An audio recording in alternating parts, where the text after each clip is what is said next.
Fellow at the Energy Policy Research Foundation. Thanks very much for joining us. And Tania Rabasa, who's with CFE Energía and is an expert in Mexican energy issues as well. So thank you all for joining. I'm just sort of going to, by way of introduction, I'm going to follow a couple thoughts that this last, as I said, very provocative panel spurred in me. I mean, a lot of people, when we talk about Amlo, we talk about, is he sort of, there's a pragmatic side to his governing style. There's what some might call a populist side or a nationalist side to his governing style and his sort of political project, which brings up this question of you know, there's a political imperative to do certain things, but there's also that's often at tension with, or there's another side of it, which is an economic imperative, or sort of the bounds that the economics of a situation impose upon a government.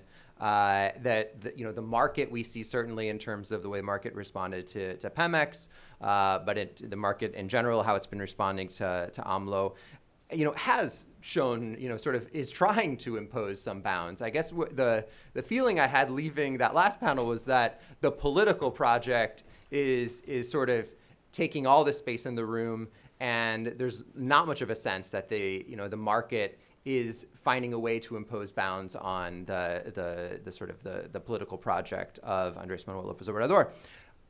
I'm not 100% sure that that's sustainable. And so I want to sort of keep us thinking about that tension and the way in which maybe those bounds are more real than we think. I mean, right now we're just, you know, less than 100 days into the new administration.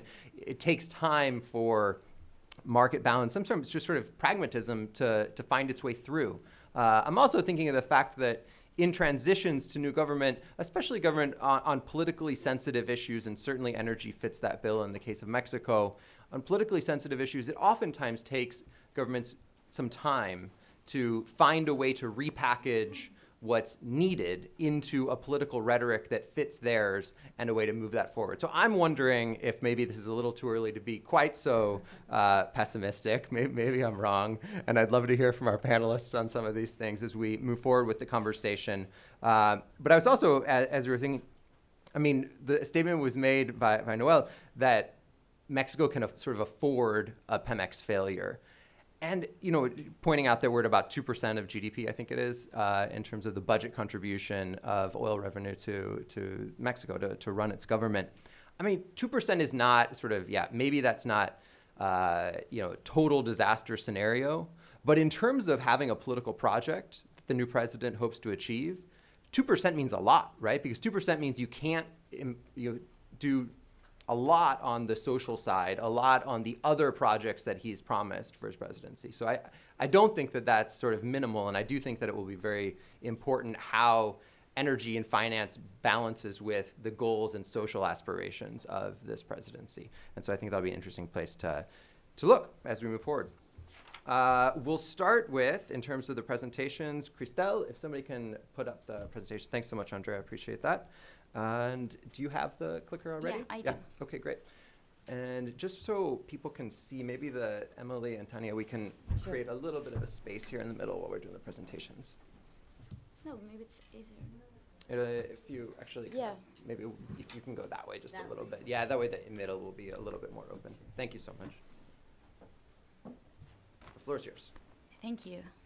Well, first of all, thank you so much for the invitation. For me, it's a pleasure, and mainly to be in this panel, surrounded by impressive girls of this industry. So not just young, but also girls, which is good. So first of all, I have a couple of slides about Repsol, but I need to be clear that apart from these slides of Repsol, most of the ideas that I will be sharing with you are my own ideas, and maybe it's not Repsol itself. And why I want to make this clarification, because in the past 4 or 5 years, I have been able to work with different companies. I used to work in a Mexi, the association that later on we'll be speaking to, and also as a consultant of these upstream companies. So I know most of them. They are different in their strategies, their sizes, their nationalities. So my own experience is based on those contrasts between them and what I've learned from doing this lobbying between Mexico government and the private sector. So this is as Repsol. So Repsol is an integrated energy company that we work with effort, talent, and enthusiasm to give solutions for society and also for the planet. This is the disclaimer, as usual. The company history that we have been evolving for the last 90 years, and right now we have investment along the hydrocarbons chain. That the company shares this vision with the international standards, sustainability, transparency, where Repsol has operations. As you can see in Mexico, we have both upstream and downstream. Our exploration strategy, where the Gulf of Mexico, it's very important in our portfolio. It means a lot, these new investments. The average that we have in doing exploratory wells, it's of 28 per year, more or less. And why this is important? Because I will link these last two slides with the next one. Here are the projects that we have in Mexico. We have 3 offshore shallow water and 3 deep water, and 4 exploration wells committed. And now I left Repsol by a side and start with Mexico. This is the map of what we have done in the last 5 years. If you see here are all the offshore projects that we have, but what is mainly important are these numbers. Because in the next 4 years, you will see this amount of exploration wells to be drilled. And this is what will give a lot of information to Mexico about what is in the underground. And the amount of investment that will take place, it's impressive. So, for example, just in Perdido, 14 wells in deep water. In Cordilleras Mexicanas, okay, it's just 3 deep water and 1 shallow. But if you go to the south, where we have more information, no matter that, we have 19 wells of shallow and 16 of deep water in the next 4 years. And for example, here, Repsol, our contracts are in round 2.1, 2.4, and 3.1. In this case, the 2.1, we just have our exploration plan approved by the end of last year, which was around September. In these two, round 2.4 and 3.1, we are in the process of have that plan approved. And probably that will take place by July. So, if you take these numbers, this means that we are like right here in the exploration plans approved. So almost 60% of the contracts that the last administration gave are not yet approved. So the 4 years of exploration haven't started yet. So this is just a beginning of something else. These are the awarded blocks that we have. Repsol is right here. And it's a main difference because, for example, Pemex have these 15 contracts, but he is not the operator in all of them. As Repsol, we are. So we made the bet to invest in Mexico, and we are not the only ones. Another 19 companies made it, national and international. Here it's just the offshore, and these are the amounts that of wells that are committed. So just as an introduction of what we are expecting of this reform, and I will leave the discussion for later on. These were just numbers. Perfect. Thank you so much, Cristel. And next up, Emily. And we'll just get your presentation up in 1 second. Okay.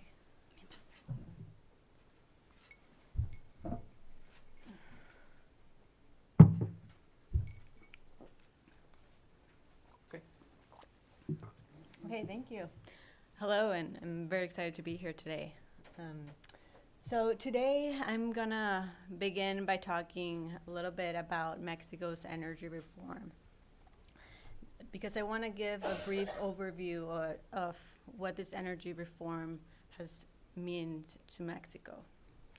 I want to continue by giving a picture of Mexico's natural gas and conclude by talking about some of the main risks and opportunities that exist under Amlo today. So to begin, a brief story of Pemex.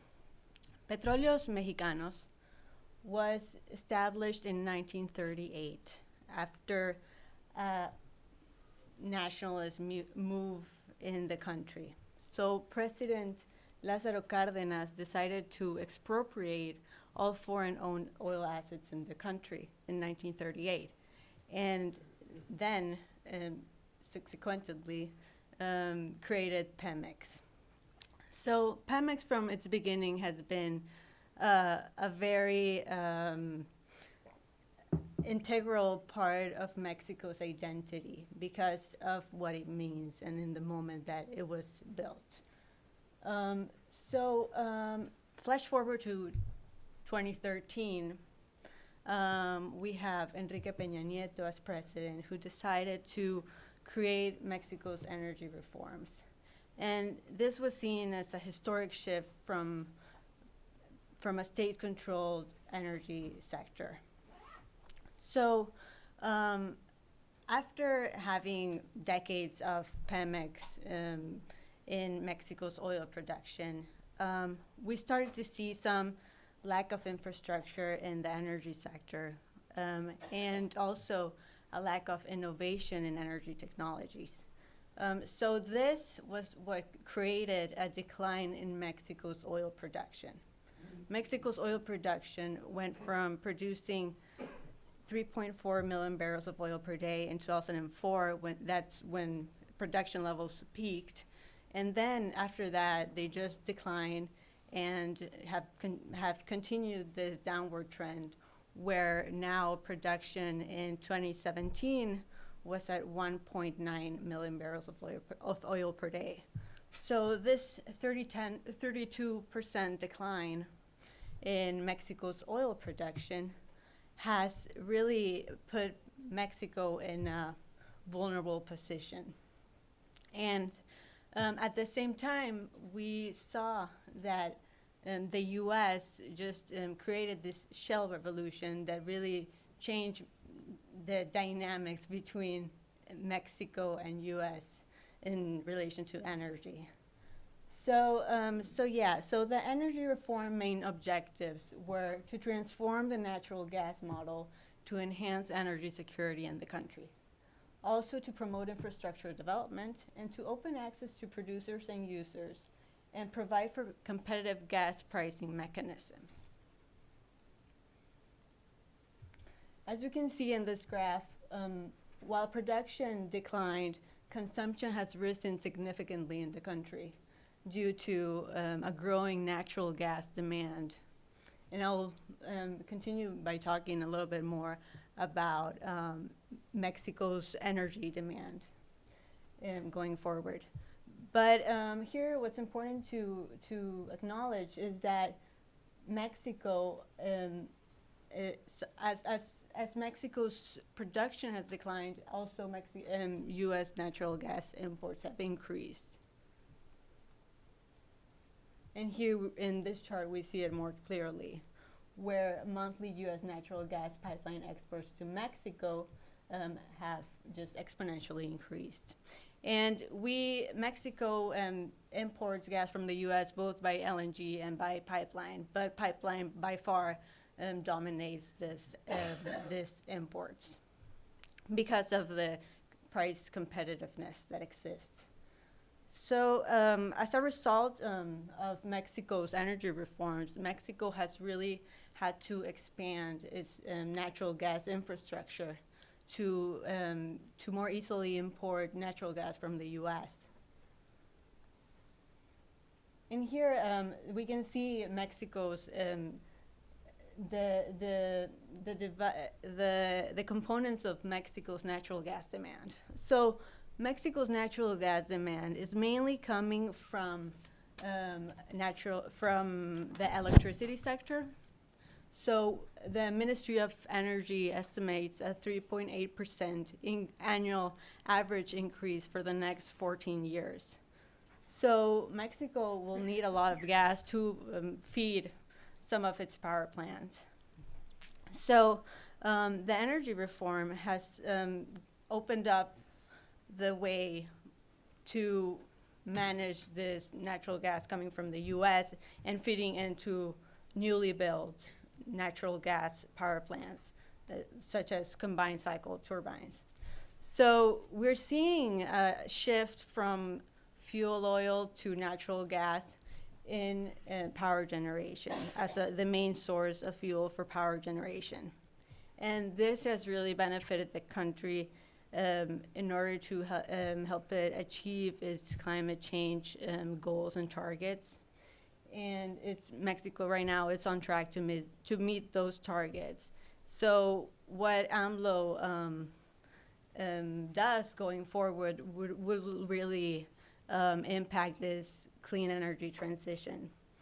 AMLO has already said that he wants to, or that he already says that he wants to further the retirement of some aging power generating plants, which would be going back to having fuel oil as a main source of fuel for power generation in the country. And this could mean an increase in emissions. So here we can see a map of Mexico's natural gas pipeline build out. And so I think it's very important to note that Mexico's pipeline capacity has just dramatically increased over the last years. It has 12 additional pipelines than it did before the energy reform, and it has a total capacity of 9.7 billion cubic feet per day of additional capacity since the energy reform. So this has really helped the country receive large imports of natural gas. And it's helping Mexico's energy security as it's less vulnerable to supply disruptions and to supply shortages. So Mexico, because the pipeline, there was a lack of investment going to pipelines for a long period of time, this increase has just come online over the last years. So we're still seeing some infrastructure bottlenecks. So particularly what's causing the bottlenecks is the lack of pipelines to distribute this natural gas throughout the country where demand centers exist. So this is an ongoing problem, but can also be an opportunity for future investments going into the build out of this needed infrastructure. So as we can see, the pipelines have increased, but there's really a lack of energy storage in the country, and particularly for natural gas. There's no underground storage facilities for natural gas, and this also creates a vulnerability and is detrimental for Mexico's energy security. So I believe that if Mexico wants to be energy secure, it should take advantage of the affordable gas prices that exist in the U.S. and the competitive gas prices that Mexico receives, which are the best prices in the world, some of the best prices in the world for gas. So it should take advantage of that, but at the same time, develop its own natural gas and oil resources. But this needs to be a gradual approach because we won't have production overnight. So this should be part of AMLO's energy security strategy. To develop storage, continue importing gas, but at the same time, putting investments in the much needed infrastructure to have a strong natural gas market going forward.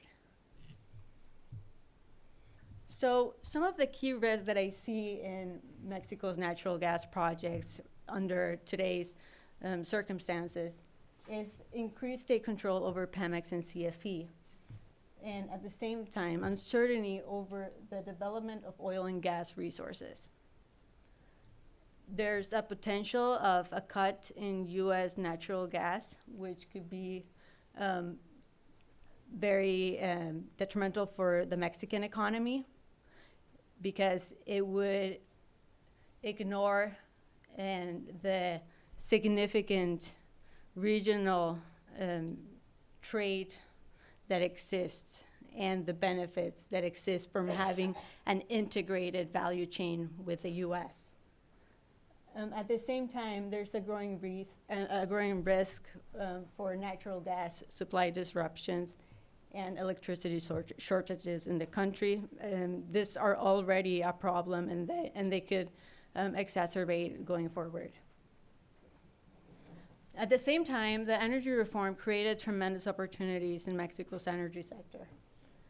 We've liberalized Mexico's energy sector for private sector competition, and we've done so in a transparent way that opens the door for many future opportunities. Mexico has abundant natural gas resources with an estimated of 445 trillion cubic feet of technically recoverable shale gas resources in the country, which is a significant amount. Mexico, I believe it's about the fifth largest natural, the country with the fifth country with the largest natural gas reserves in the world. So Mexico has a growing demand for natural gas electricity that will create opportunities for private sector investment and participation. And there's also a need for additional natural gas infrastructure. Like I said, storage is very much needed in the country, and this should be a priority for energy security. Like I mentioned before, geographic proximity between the U.S. and Mexico creates favorable logistics that are very attractive for future investments in the country. So with that, I will wrap up. Thank you. Thank you.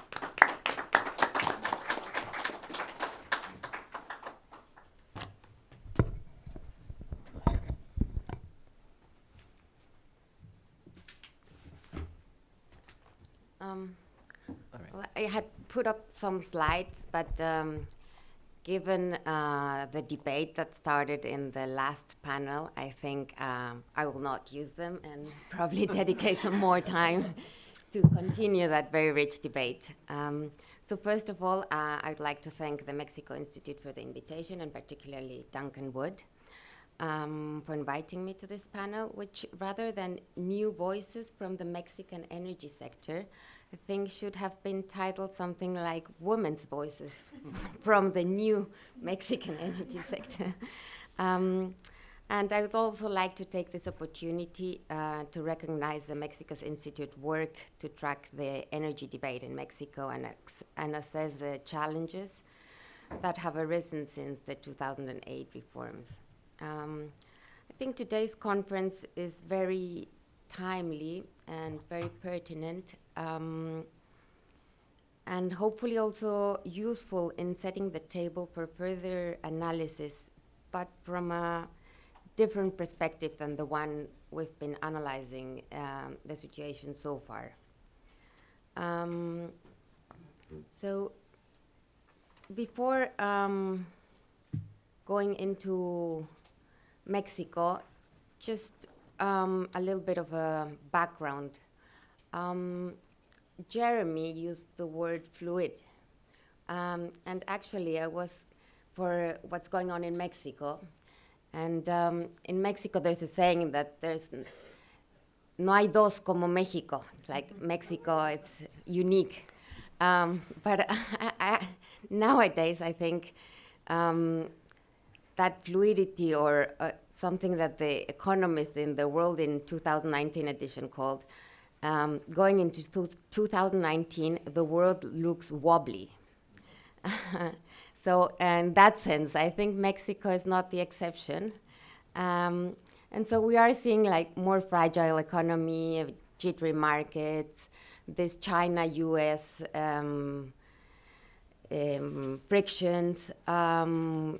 China's growth rates are slowing down. India speeds up. And then the US expansive economic growth looks like might come to change at the end of the year. And then on the energy landscape, well, we're looking at very volatile oil prices, mainly due to geopolitical eruptions. What's going on in Venezuela, in Russia. Then there might come up some disruptions in Nigeria, in Libya, and Iraq. The natural gas is on the rise, often at a coal's expense, and then the growing LNG demand. According to a Moody's report, the super majors will raise capital spending by 5%. And I think that's an important point because they are not looking at boundaries. So it'll be important for the countries to be competitive so that investment is destined to the countries that offer the best conditions, not only geological, but also in terms of the law and the economic stability. So with that in mind, let's get to the Mexico's energy sector. And I think the debate has been centered too much on the reform and whether the reform was a good idea or it was not a good idea, whether the reform was needed or it was not needed, what were the good aspects of the reform and what were the not so very good aspects. And I think we've obviated how the Mexican energy sector looks like nowadays and what were the past trends. And as the panel before us mentioned, well, we have a decrease in oil and gas reserves. We have a decrease in production of oil, of natural gas, as Emily just showed, and also petroleum products. We're importing around 70% of gasoline, diesel. There hasn't been enough investment in infrastructure. There's very little storage for liquid fuels. So inventories in some regions of the country are just 3 days, as we just saw with the crisis a few weeks ago. Not enough transport, distribution capacity, refining. In electricity, also Lisa mentioned, we don't have a redundant and robust electric grid. And in contrast with these trends, we have demand that has continuously increased despite poor economic growth. So the demand for gasoline, for diesel, for natural gas has increased continuously, and also for electricity. And that's, as I said, with a rather poor economic growth. The new administration has said that they want the Mexican economy to grow at around 4%. So if that's something we have in mind, then the demand for all this energy will increase even further. So where are we standing right now? We have very high imports of natural gas and of petroleum products to meet the ever-rising local demand. We have insufficient infrastructure, and that has prevented access to some of the lowest prices for some products, like natural gas, as Emily just mentioned. And then we also have Pemex and CFE under heavy financial stress. Just as an example, Pemex financial debt is at its highest, around $20 billion. And then we wonder why the 2013 constitutional energy reform is so widely held around the world, but it's still very controversial in Mexico. So I think the constitutional energy reform was very successful in terms of opening the energy sector, attracting investment, conducting successful rounds for E&P and also power auctions. But in Mexico, the population, as Jeremy mentioned, has not seen any reductions in tariffs or in gasoline prices, and not only domestic tariffs, but also the industry. Industrials have not seen also more security of natural gas availability. 6 years ago, we had this critical alerts. What they mean is that there's not sufficient gas on the pipelines, so Pemex asks the industry to reduce its consumption. That was before the energy reform, and now we're 6 years after that, and apparently we might have some critical alerts again. So I think the challenges of the energy reform are enormous. We should look at those challenges not because there is a new administration. I think no matter what have happened, whether we don't have re-election in Mexico, but even if the same administration would have go on for the next 6 years or so, those challenges would have been exactly the same ones, I think. But now we also have a new administration that represents a new paradigm.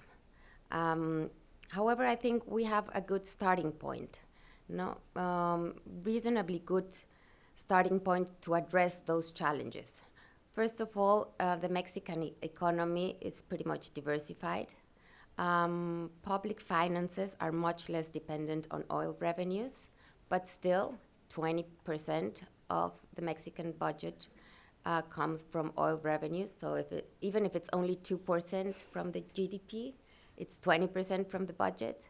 And I don't think the new administration or any other administration would look at raising taxes to cover up for that. Just thinking about what was mentioned in the last panel by Noel regarding whether it doesn't really matter and Mexico really doesn't need Pemex anymore. Well, I think one of the questions would be, if you really don't want to raise taxes, you probably do need it. We have a very solid banking system. We have an autonomous central bank with very high credibility. So I think having that setup makes addressing the challenges posed by the constitutional reform a little bit easier. And to be fair on analyzing how the new administration will face those challenges or will address those challenges, I believe, we have to take into consideration, just as I mentioned earlier, the international context, the current situation of Mexico's energy sector, and also the new priorities in the agenda of the new administration. So how will the new administration address those challenges considering all those variables? I think that's an open question, but for sure, definitely more investment will be needed, and public, but also private. And just some examples. The E&P budget for 2019 was 10 million, and according to CNH, just to withhold the fall in hydrocarbons production, we would need around double that. So I think two issues we should have in mind thinking about how to address those challenges. One is the project's pipeline that will make the new vision a reality, and we've heard some of them, like the new refinery and the increase in production, but probably some more will come online. And secondly, the development of funding mechanism. And I think the gas pipelines built during the last administration are a pretty good example of that. They were not built because of the energy reform. The legal framework before the energy reform already allowed for private companies to build those pipelines. So I think one of the focus of this new administration will be and should be probably to come up with innovative and why not also disruptive funding mechanism that will allow an increase in investment, not only public, but also private. And with that in mind, I'll leave it at that. Thank you very much. Chris, if you allow me, I want just to take some of the points that Tania mentioned. Sure, go ahead. For example, she was mentioning the debate of the reform, as Duncan also said. But one of the misconceptions that we have about the energy reform is that we associate it with the last administration. So it's equal, energy reform, it's equal to Peña Nieto. But people don't know that this took over 20 years. Over 20 years, this dialogue between Mexico and other countries between the private sector and the government.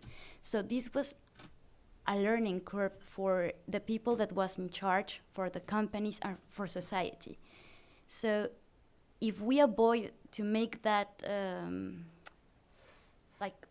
that similarity, that association, we can keep moving this dialogue, because one of the challenge that we have as an industry is to share the benefits, the timeline, the impact that we have. So we have that problem with the previous administration, and that's why they sell it in not the best way, let's say. And right now, the current administration is having the same problem, because they are telling numbers that will not be able to achieve. So we need to clarify and to make better this message, but also take in consideration that a few years ago, if you were a common Mexican without being in this sector or in a lower society, let's put it, Pemex was the only constant in your life. Right now that we have different brands around us, like in the fuel stations, some Mexicans ask themselves like, oh, I thought Pemex was the only thing outside.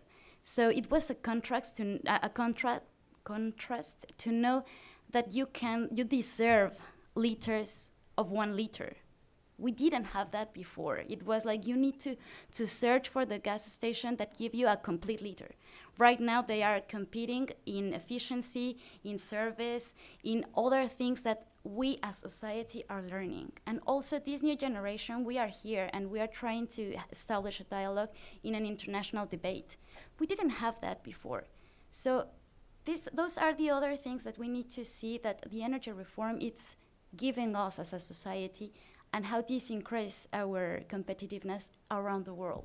Mm-hmm. So it's not just a thing of Andrés Manuel. We have long-term contracts, and as companies, they see it this way. So it's beyond the administration, and we want to have this dialogue with the new administration to keep moving this dialogue. Thank you.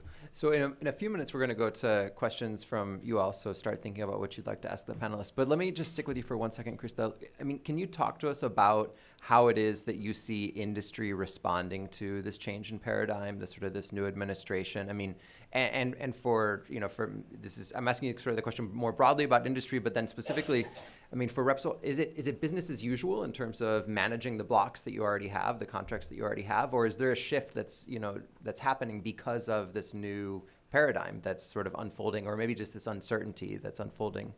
Honestly, there's no change. This is business as usual.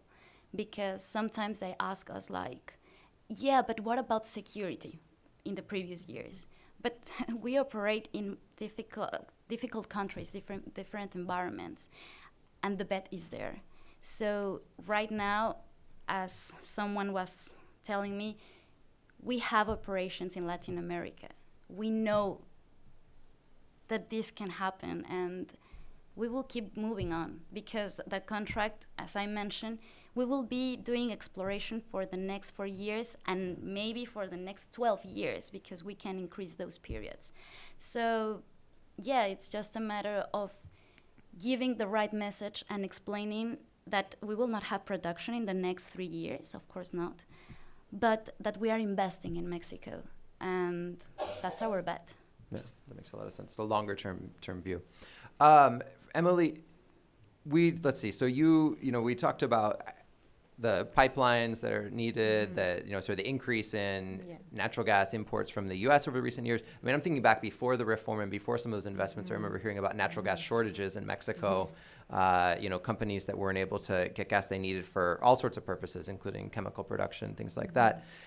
Now we're, at a point in which we're thinking about, aiming to cut some of those imports from the United States. I'm thinking about that in terms of energy sovereignty and that goal, thinking of that alongside this sort of question mark about fracking and taking advantage of the domestic resources, the attitude towards solar and some of the other, sort of renewables that we talked about. I guess the question is basically, given this sort of new context, how does Mexico, what are the options for Mexico to meet current and growing demand? I mean, is it possible to actually cut back on natural gas imports from the United States, or would that, are there alternatives? What would those alternatives look like? How do you see these types of things actually being able to play out, given both sort of the economic reality and the goals of the new administration? Okay, yeah. Well, right now, the proposed alternative to U.S. natural gas imports from the current administration have been to increase reliance on fuel oil and diesel for power generation. These sources are much more expensive and carbon-intensive sources of energy than natural gas. So if this is the alternative to U.S. natural gas imports, then it's a matter of what the president sees as a priority in his policies around energy security.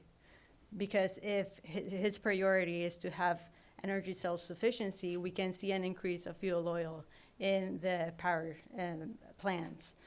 But this would undermine other priorities like the environmental priority and like the energy trade dynamics that exist between the U.S. and Mexico, which are really helpful for all different types of productive sectors in the country's economy. So if the government chooses this self-sufficiency strategy based on an increased reliance on fuel oil and domestic fuels, we will see increased prices of natural gas, of electricity, and this will hurt Mexico's economy. Mexico right now manufacturing sector is more competitive due to the fact that it has access to cheap sources of power generation. So this is definitely something that the government should take into account when he thinks about an alternative to natural gas for energy security. And what about fracking? I mean, if you had to sort of, do you think that this goal of not using fracking, based on environmental concerns, do you think that that's something that can hold in this administration? Or do you think that we'll likely see the sort of the resource nationalism, the sovereignty side of things push? I mean, the news has been really interesting over the last couple of days on this issue. It does seem that there's this tension is being felt by the administration between their stated goals of energy sovereignty and their stated goals of not going down the road of fracking because of environmental concerns. How do you sort of see that playing out? Yeah, and going back to the energy security strategy of Mexico, I feel like a lot of these issues haven't really been factored into the strategy. I feel like there's a government priority for energy self-sufficiency, but we don't see any advancements on the bidding rounds for natural gas development. So I feel like the government really needs to think through on what it's proposing. And I think that, I mean, if the government is serious about energy self-sufficiency, it should seek alternatives to actually boost production of natural gas. Right now, it makes little economic sense in the country to begin with to boost natural gas production, given that we don't have the infrastructure and we get cheap prices from the US of natural gas. So it depends on the strategy that the government is going to take. And I believe that the government should take a gradual approach to the development of its fracking and industry and natural gas resources. So it should take advantage of the fact that we have a supply of natural gas from the US, at the same time that it pushes efforts to increase and to build out the energy infrastructure needed for when the time is right for natural gas development in the country. So I think that's an approach that the government should seek. Thanks. Perfect. Tanya, I think you also worked for Pemex in the past, actually, as for one of the independent advisors for Pemex, right. I guess I should say, right? So I thought I'd ask you about your thoughts on the rescue package, sort of clearly the future of Pemex, for whatever reason we want to put out there, is a priority of this administration. What does the government actually need to do? I mean, were you impressed with the rescue package? You know, does that help put Pemex on a better financial footing? And if not, what really needs to take place in Pemex to move it in that direction? Yeah, I think actually, if we look at Pemex right now, surprisingly, we could say it's better off than a few years ago, or at least than, I don't know, comparing it with the last administration. And I think the package announced recently does help, but as was mentioned in the panel beforehand, it's like a Band-Aid if you are having a heart attack. It helps financially, but I think it helps more in the sense of sending some positive signs to the market, in the sense of the government backing up Pemex. Obviously, the Pemex difficulties are not only financial, they're also operational and human capital, and et cetera, and all of those are not addressed with the announcement that was just recently made by the Ministry of Finance. No? And have you heard other sort of, what's your take on plans? I'm not actually sure how clear the plans are yet for a broader strategy for a deeper rescue of Pemex. But what's your sense of where the administration's heading to address some of those deeper issues? I think I don't know, but I would assume there are some strategies being thought of to address several issues. I also think that this government, in contrast to the previous one, it's a government of action, and they want to show people that they are doing things. So in that sense, I think it's also important, this message they gave out, even if it's not a whole strategy that will address the whole problems of Pemex, it's also demonstrating that they are doing something about it. Thank you. We can open up to the audience for some questions. If we have some, I have a few as well. I have one right here in the front. You can get a microphone. We're gonna get you a microphone. Just 1 second. If you can introduce yourself and then ask a question. Thank you. Moreira, I'm a commissioner in CNH. I heard all the comments, but I didn't hear anything about taxation. Okay, you say the production has been coming down, the reserves have been coming down, but you didn't mention that it was because of taxation. Pemex was taxed 100% of profits. So how do you manage a company when you have to pay all your profits as taxes? So what did Pemex have to do? They had to go and borrow money. So if you borrow money, then you're going to have to pay the interest on the debt. So that's really the story of Pemex, is not having enough money to invest because you have to pay 70% of your income in taxes. So unless we can change that, and I think this administration has started coming down with the taxes, unless we can bring the taxes down, there's no way the Pemex can function.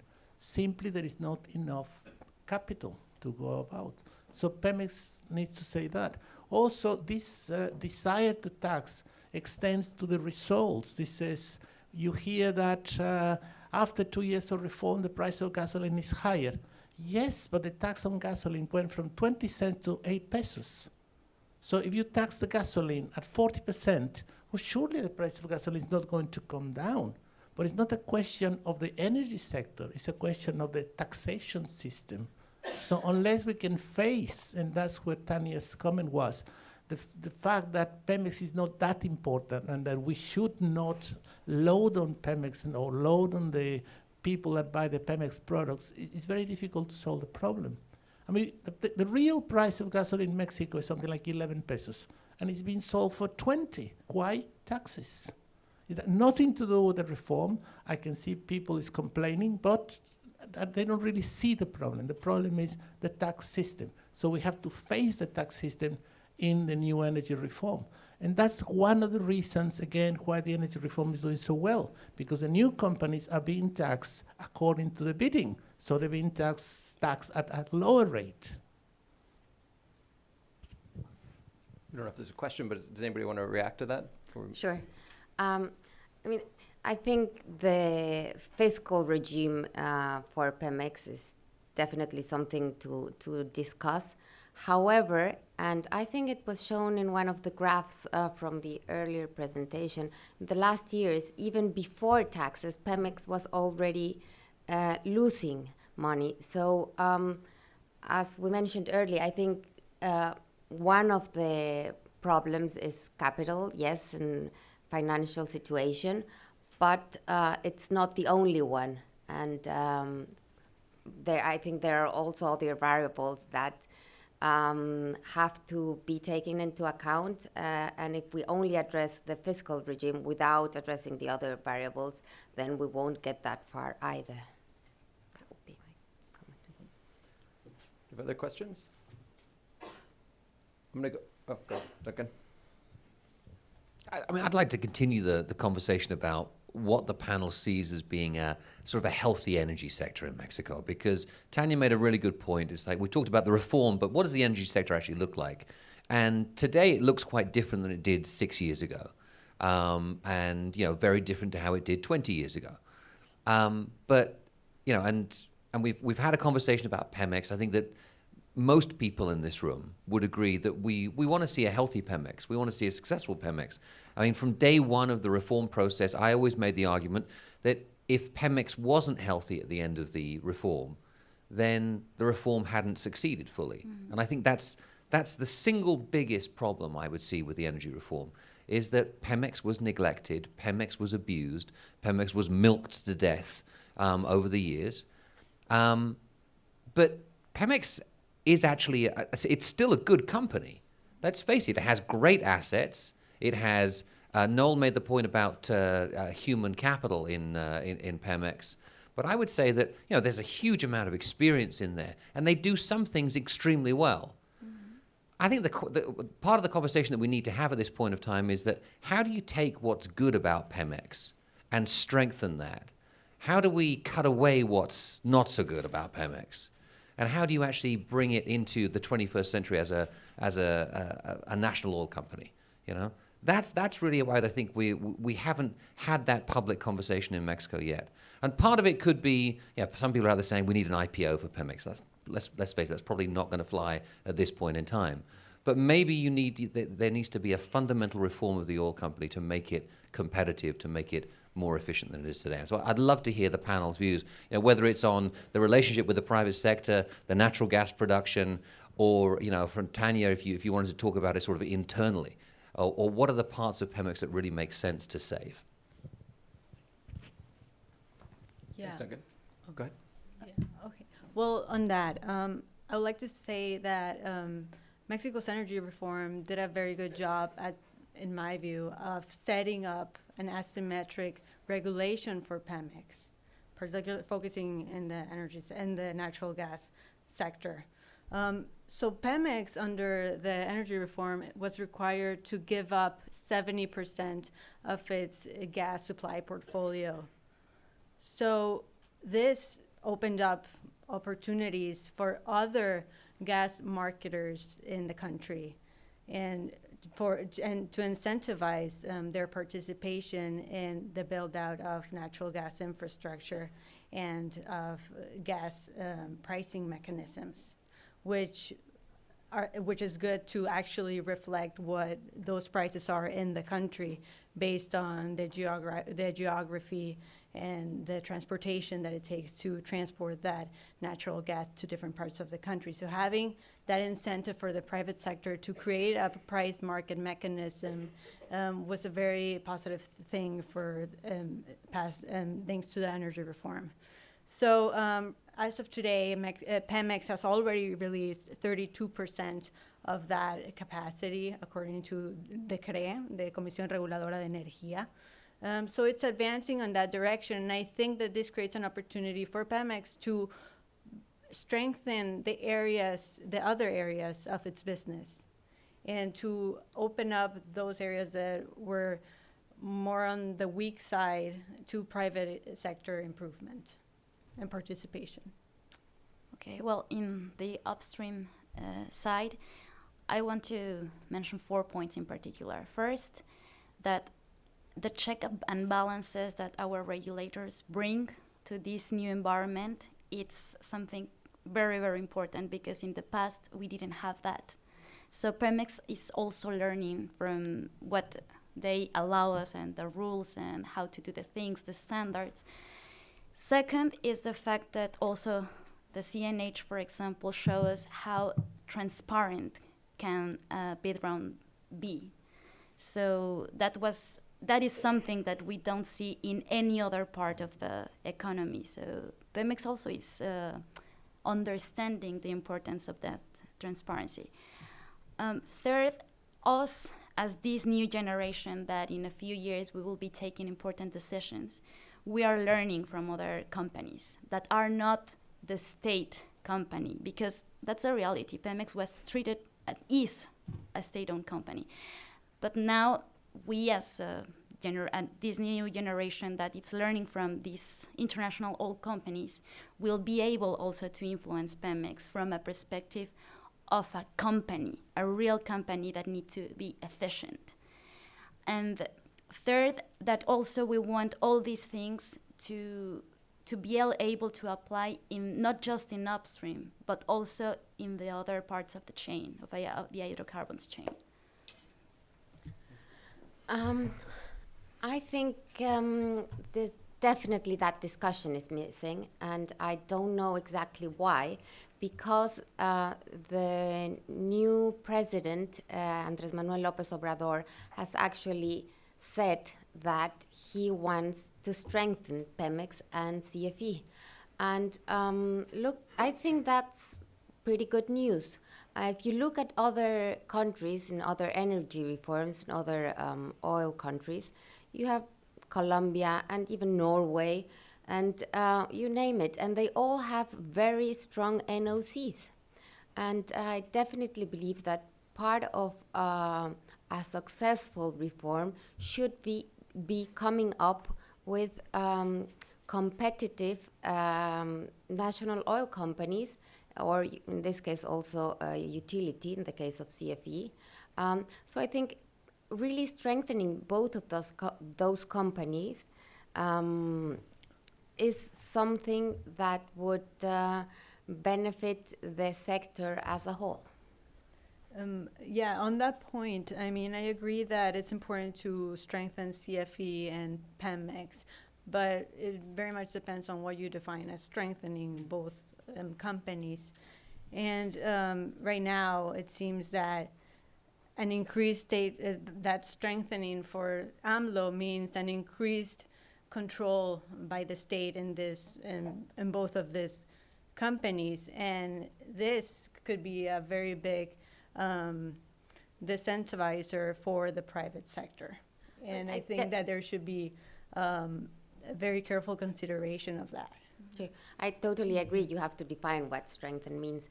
But I would also think that if you look at what happened to both companies objectively in the last few years, you could say they are not better off. That's one thing. And the other thing is that I'm not too sure what it would mean to have even more state control over those companies, because they are state-owned. I mean, they never went, there was never an IPO. They were, we had some independent board members, but the state has always controlled them. So I don't think that's changed a lot. But state control, I think, also refers to the market, right, as a That's whole. And so, definitely- no, it's absolutely. But I just want to bring up the question because I think it's an Right. important one. And CFE gives us a really interesting sort of case to think about in that context. I mean, you have a huge, very dominant player, and then the introduction of the goal of having a competitive market happening, working alongside that. And so I just want to sort of ask you all about, I mean, Emily and Tanya, I imagine in particular, have thoughts on this, how it is that you can have that work together. And then, though, linking it back to when you do have, essentially, I guess the question is, can you have a competitive market with private sector players while you're already having a dominant player and now are in a position where your goal is essentially to strengthen the position of the already dominant player? I mean, how does a private market continue to function in that context? It won't function if your dominant player is not functioning. So I think what you have to do is strengthen that player without letting it not be dominant anymore.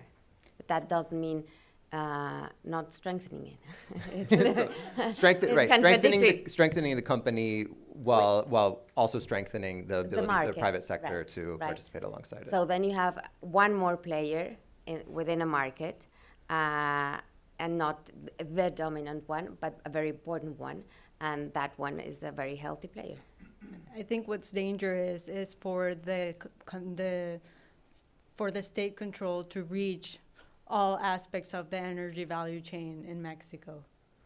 I think this is a big risk for private sector participation to create and to invest in the country when you have uncertainty of whether PEMEX might control, again, the pipelines that it had already released. To give you an example on how it can control the entire energy value chain. And going back to a vertical integration in the energy sector in Mexico is extremely dangerous in my view. Yeah. And I think just to add a little bit, I think a good example of the importance of having strong state companies are exactly the development of the natural gas pipelines.